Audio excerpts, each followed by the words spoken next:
wow आज 20 टाटा मु एकुटिया मामा खाइबी আমু কোন तू किछि नहीं तू जिम में ठकिचु चांस नहीं जिम रे प्रोटीन कले एते काई पकाउछ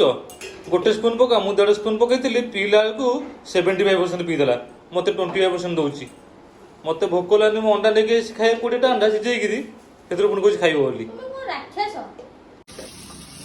ए अंडा काटी जो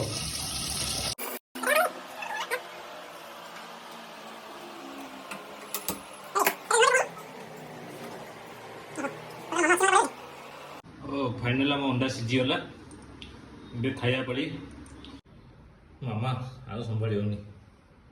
खाई दो देखो मु जो बड़िया प्यार से काटी के थौची तमे सेमते प्यार से खाइबो फाइनली मु खाइली कोन अंडा से अंडा